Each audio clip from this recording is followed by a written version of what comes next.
Hey, what's going on, ladies and gentlemen? It's ManoDestra777, and we're back inside of Destiny. Many of you who follow the channel know that I have been doing weekly reset videos for quite some time inside of Destiny. However, this week is different. Age of Triumph is upon us, and there are some things that you need to know for the weekly reset as well as afterwards. So I'm going to be giving you all that information right here in this video. If you find something in this video to be worthwhile, hit that subscribe button, hit that like button if you find something to be useful, and leave a comment down below. Let me know what you're looking forward to. And with that, let's get started. First off, Age of Triumph drops at 10 a.m. Pacific Daylight Time, 1 p.m. Eastern Daylight Time, or 6 p.m. GMT. This is going to be a download that you're going to receive on your console for free. Some activities are going to be offline at this point, like the weekly Heroic Strike and the Nightfall playlists. They will not be available until Age of Triumph launches, and that's okay because you want to wait until it drops so you can get all the new loot. Once Age of Triumph drops, these are the things that you need to know and the things that you need to do. First of all, you need to know that there is no light increase at all. Many people have been stocking up on exotic engrams for some reason, and there is no reason to stock up on them. There's no light increase, and there's no new exotics that you can get in the game, at least through engrams. Clean your vault instead. The only reason you'd ever hold on to anything is maybe to have some new legendary marks, and we'll talk about that here at the end of the video about why that's important. Next up, as soon as Age of Triumph launches, head to the speaker to get your Age of Triumph questline, as well as bust open your new record book. This new record book has tons of new things to do, and some things that you have already probably completed if you've played Destiny. For example, maybe collecting ships, clearing some raids, going flawless, playing the game in general. You can either Google the pages before you want, or you can just check out the pages in the record book as soon as you get them, as I'm not going to be covering that in this video. Next up, and probably the thing that needs the most clarity, is how the raid release schedule is going to work. First of all, today, March 28th, when Age of Triumph drops, there is only going to be one raid that is going to be revamped, and that is going to be Crota. This is going to be one that is challenge mode enabled because it is the featured raid of the week, and it's going to feature the Deathsinger and CROTA'S challenges. No other raid is going to be updated at this time. If you see Bungie's live stream on the Age of Triumph release, they actually talk about this in pretty good detail. That means on April 4th, the Vault of Glass is going to then be the weekly featured raid and will drop at 390 light. The challenge modes will be enabled, featuring the Templar and Atheon challenges. At this point, Crota will come in and still be 390 light, but it is not challenge enabled, and we will talk about why that's important a little bit later on. On April 11th, King's Fall will drop at 390 light and will be challenge mode enabled, featuring the War Priest, Golgoroth, and Oryx challenges. All the raids at that point will then be 390 light, but because Wrath of the Machine is technically 390 on hard mode. But Wrath of the Machine at this point will not drop the new armor or the exotic guns. Finally, on April 18th, the Wrath of the Machine raid will then drop gear and exotic elemental primaries because it will be the weekly featured raid. It will feature challenge modes on Vossic and Axis that we actually already know about. At this point, all the raids will be released, and the weekly featured raids will then rotate on this fashion. Why is weekly challenge mode so important? Well, this is the only place that you can earn your coveted exotic elemental primaries, the things that you guys are looking for, as well as the new raid ornaments. You must complete the challenge mode to earn these items. So any raid primary weapons that were previously elemental will drop from the 390 versions of the raid, but will only drop with kinetic damage if it is not on the challenge mode. In addition to the Vault of Glass and Crota's End primaries receiving elemental exotics, the Wrath of the Machine and King's Fall raid are all going to receive elemental exotic primaries as well. We know for a fact that Smite of Moraine is going to be a solar pulse rifle. We also know that the Doom of Chelchis scout rifle from King's Fall is going to be void. We don't know anything else about the modifiers, but we know that after looking at Destiny's Facebook and their Instagram page. So we also know that there's going to be basically a mix of these different types to try and balance them out between everything, so not everything is going to be a void hand cannon or something like that. They talked about that in the last live stream.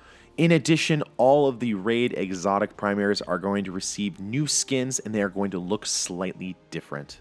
In addition, the Vex Mythoclast and the Necrochasm are coming back. We know that the Vex Mythoclast is going to be a drop from completing Atheon on the weekly challenge mode, but we also know that Necrochasm is going to be a quest that drops from killing Crota on the weekly challenge mode. We don't know anything else about this quest right now, but some people think that there is some involvement with maybe the Crux of Crota, so we'll have to see how that pans out. Next up, let's talk about some of the other activities. Nightfalls will sometimes feature the new Daybreak modifier, giving you a mayhem-like increase of all abilities. This will also drop max light gear. In addition, the blue flames from Year 1 and the XP boost that many Year 1 players really enjoyed are returning once you complete the Nightfall. In addition, Challenge of Elders is coming out again and is being raised to full light level, but primaries here are not going to be elemental, so you should go get those raids done.